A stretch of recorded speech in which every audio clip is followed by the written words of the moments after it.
Welcome back to the channel English Guru. Hello children, today we are going to read poem for class 7 from the book Honeycomb, and the name of the poem is The Shed and its poet is Frank Flynn.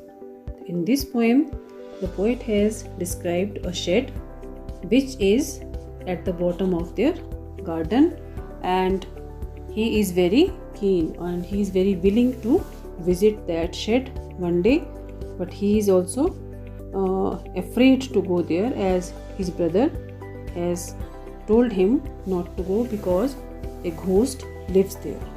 But after some time, the poet overcomes his fear and he understands that there is no ghost inside the shed, and he also understands that there is actually nobody inside the shed. And one day he says he will go to the shed and see what is there actually. So shed you all must have seen. It is a room which is away from the main house, and we keep our tools, animals, things, vehicles etc. there. तो एक shade आप सबने देखा ही होगा कि ये जो shade होता है ये मेन कमरे से मतलब मेन घर से बाहर एक कमरा होता है जहाँ पर लोग अपनी एक्स्ट्रा चीज़ें या कई बार जानवर या अपने व्हीकल्स को वहाँ पर रखते हैं, और ये घर के मतलब मेन हाउस से दूर होता है. और तो इस पोएम में पोएट जो है वो अपने घर में के बाहर जो एक शेड है उसकी डिस्क्रिप्शन हमें देते हैं या उसके बारे में हमें बता रहे हैं. तो आइए पढ़ते हैं poem the shed. Do you know what a shed is? क्या आप जानते हो एक शेड क्या होता है? A cow shed, a tool shed, a wood shed. For example, उदाहरण के लिए जैसे गाय के लिए कमरा बना होता है या टूल रखने के लिए कमरा है, लकड़ी रखने के लिए. तो ऐसे उन्होंने एग्जाम्पल दिए हैं. It is a small room away from the main house for storing or keeping things, animals, tools, vehicles, etc. तो कभी हमें बता रहे हैं कि ये प्रायः हम पशुओं को, चीज़ों को, औजार या गाड़ियाँ रखने के लिए हम यूज़ करते हैं इस शेड को. Ask your partner if she or he has ever seen a shed. आपने अपने पार्टनर को पूछना है कि क्या उन्होंने कभी ऐसे शेड देखा है. Let her or him describe it to the class. Now read the poem.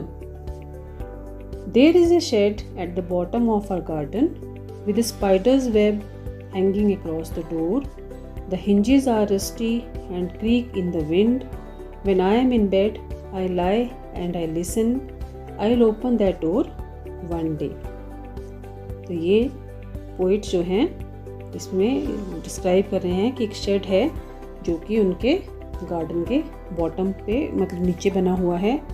There is a small shed at the bottom of the garden, और वहाँ पर कोई जाता आता नहीं है, इसलिए वहाँ पर एक जो स्पाइडर है उसने अपना जाला बना लिया है. फिर वो आगे बोलते हैं the hinges are rusty and creak in the wind. अब क्योंकि वो दरवाजे जो हैं बहुत कम खुलते हैं, तो जो दरवाज़ों के हिंजेस हैं, हिंजेस क्या होते हैं? जो डोर के जॉइंट्स हैं जिनके साथ जो दरवाज़ा है वो उसको लगाते हैं, फिर वो दरवाज़ा खुलता है. मतलब कब्जा आप हिंदी में इसको बोल सकते हैं. हिंजेस को, दरवाजे को जो खोलता और बंद करता है, हैंडल नहीं, जॉइंट्स जिसमें पेच लगे होते हैं, और उन पेच की हेल्प से दरवाज़ा टिका रहता है. तो उनमें जंग लग गया है क्योंकि उसको बहुत कम खोला जाता है दरवाजे को, और उसमें जंग लगने की वजह से जब वो खुलता है तो it makes a lot of noise, creak in the wind. जब हवा चलती है, whenever the wind makes them move then it make a lot of noise. तो दरवाज़ा बहुत शोर करता है. When I am in bed, I lie and I listen. When the poet is peacefully lying in the bed, he sometimes hears noises from the shed. मतलब जब वो अपने बिस्तर में लेटे होते हैं चुपचाप, तो उन्हें वहाँ से कुछ आवाज़ें सुनाई देती हैं। I'll open that door one day. The poet wishes to be able to open the door of the shed someday. मतलब पोइट चाहता है कि मैं किसी दिन उस शेड का जो दरवाज़ा है उसे खोलकर देखूं कि अंदर क्या है, ये उनकी इच्छा है। There is a dusty old window around at the side with 3 cracked panes of glass. I often think there is someone staring at me each time that I pass. I'll peep through that window one day. अब इस paragraph में जो poet हैं वो बताते हैं कि the shed has a rusty old window on its side. मतलब जो शेड की खिड़कियां हैं वो पुरानी हैं और उनकी जो पेन है जिस पे वो ग्लास टिका होता है, शीशा टिका होता है, वो लोहे की होती हैं पेन्स, तो उस पर जंग लग गया है, तो पुरानी ही खिड़कियाँ काफ़ी। I often think there someone staring at मी।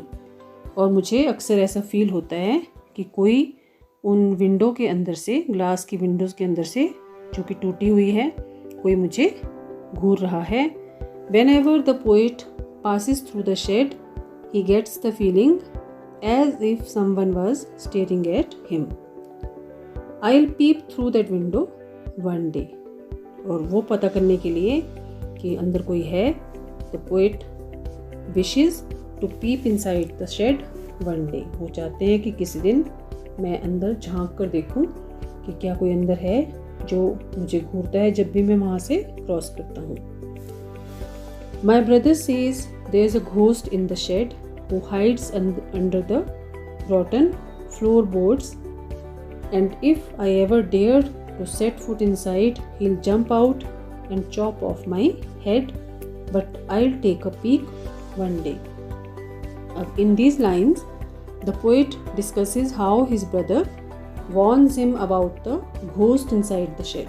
मतलब इन लाइनों में पोइट ये डिस्कस करते हैं कि कैसे उनके ब्रदर ने उसे वार्निंग दी है कि वो अंदर ना जाए, क्योंकि शेड के अंदर एक घोस्ट है, भूत है, जो कि उसे चॉप ऑफ कर देगा, उसका सिर मतलब टुकड़े टुकड़े कर देगा। My brother says there's a ghost in the shed. The poet's brother talks about the presence of the ghost inside the shed and warns the poet that if he went inside the shed, the ghost would chop off his head.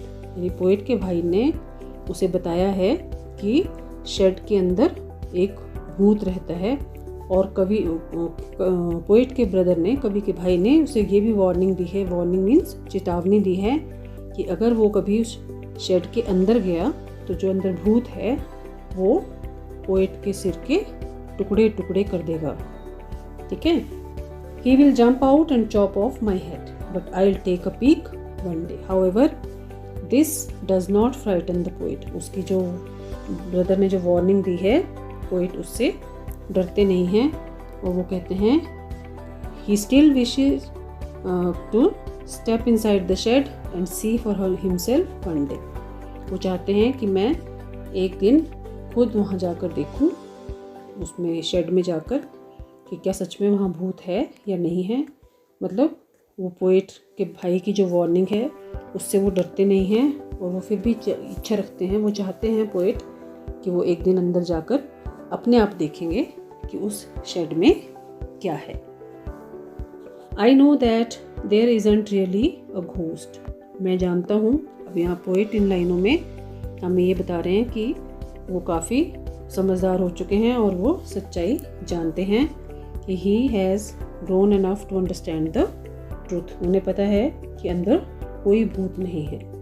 I know that there isn't really a ghost. Poet is able to overcome his fears. He is able to understand that there is no ghost inside the shed. My brother tells lies to keep the shed for his den. Now he has understood that his brother is lying to him because he wants to keep that shed for his own. मतलब वो उसका भाई जो है वो shade अपने लिए रखना चाहता है, इसलिए वो उसे झूठ बोलते हैं कि अंदर भूत हैं। And the spider has been gone from his web since I don't know when. और जो स्पाइडर था वो भी अब वहाँ नहीं है। The spider too is no longer there and his brother had been telling him lies because he wanted to retain the shed for his own self. So therefore I will go into that shed one day soon.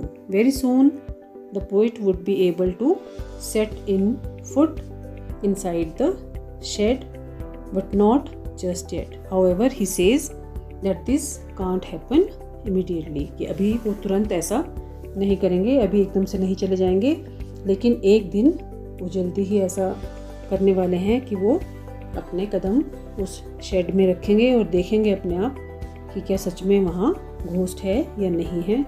और poet के भाई ने जो warning दी है उससे भी वो अब डरते नहीं है। He has grown up enough to understand the truth. तो ये थी पोएम आपकी, और अब इसके कॉम्प्रिहेंशन या वर्किंग विद द पोएम देख लेते हैं हम। First question is answer the following questions. Number 1, who is the speaker in the poem. तो आपको पता है इसमें आई से शुरू हुआ है, तो आई मीन्स द पोएट। तो आप लिखेंगे the poet is the speaker in this poem. Second, is she और ही अफ्रेड और क्यूरियस और बोथ। मतलब वो डरे हुए हैं या उत्सुक हैं या दोनों हैं, ये आपने बताना है। तो आप लिखेंगे he is not afraid but curious because he is sure that there is no ghost inside. मतलब वो डरे हुए नहीं हैं बल्कि क्यूरियस हैं, उत्सुक हैं ये जानने के लिए, क्योंकि उन्हें पक्का विश्वास हो गया है कि अंदर कोई घोस्ट नहीं है। What is he planning to do soon. तो आप लिखेंगे he is planning to go into the shed soon, यानी कि वो जल्दी ही उस शेड के अंदर जाने की प्लानिंग कर रहे हैं।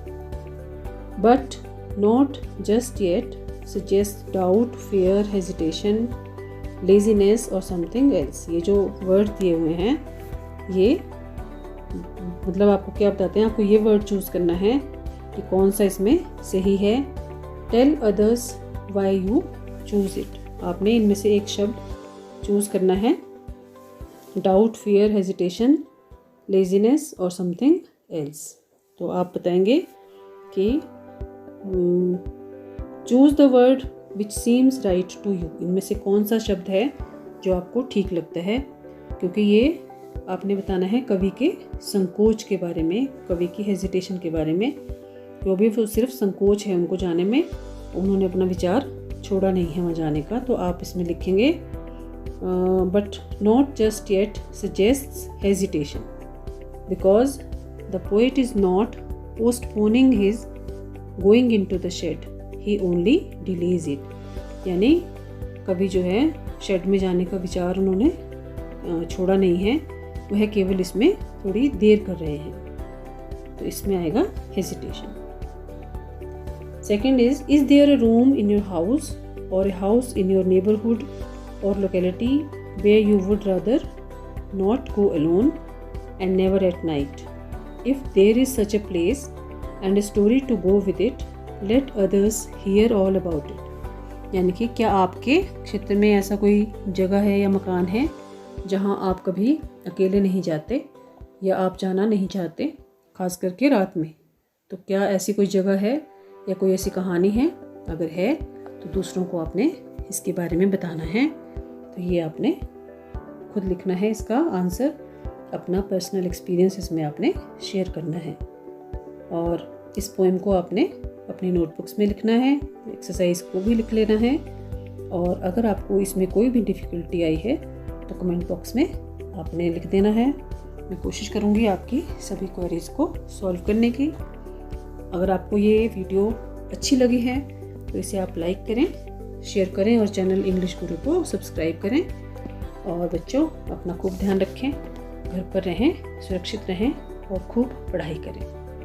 Bye bye, have a nice day.